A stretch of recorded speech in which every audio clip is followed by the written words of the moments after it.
सजा रखी आईने में जिसने वो जरूर बाबा साहब का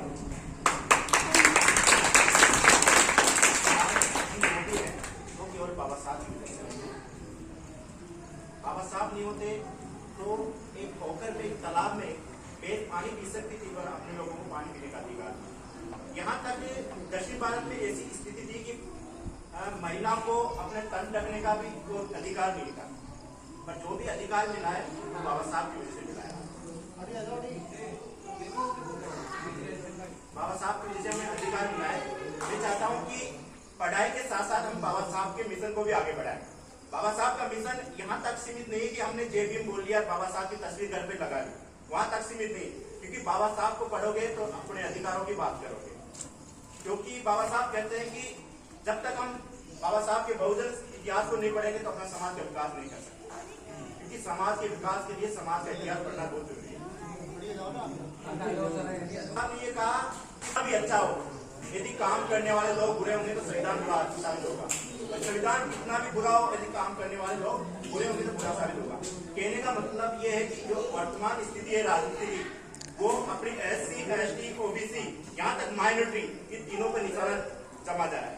यानी पहला नंबर मुस्लिम समाज पे आएगा, फिर दलित समाज पे आएगा, फिर आदिवासी समाज पे आएगा।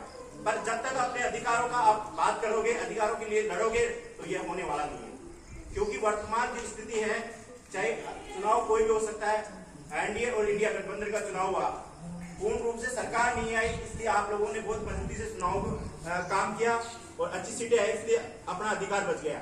तो ये हर व्यक्ति जिनको महिलाओं को पता नहीं था, जो नागौर से ज्योति मिर्जा चुनाव लड़ रही थी जाट समाज से, उन्होंने ये कहा कि संविधान को तो हम बदलेंगे, पर उस महिला को पता नहीं है कि जब बाबा साहब ने कानून मंत्री थे, यानी महिला के हिंदू कोड बिल के लिए वो लड़ गए थे, अपने कानून मंत्री के लिए त्याग पत्र दे दिया था। मतलब कहने का मतलब है आज महिलाओं को बराबर का अधिकार मिलता है, पढ़ने का अधिकार मिलता है, अपनी संपत्ति में अधिकार मिलता है, उसके लिए बाबा साहब ने त्याग किया था, यानी अपना कानून मंत्री से पद त्याग पत्र दिया था।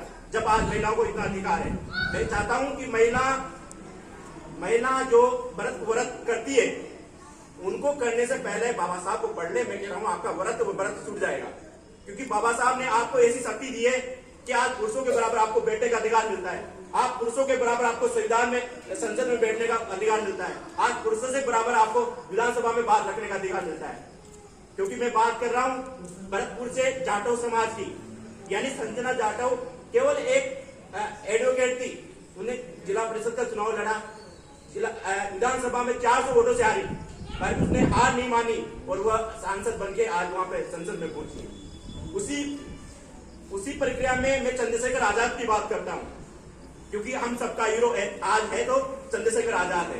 क्योंकि चंद्रशेखर आजाद ने 2005 में भीम आर्मी एकता संगठन बनाया।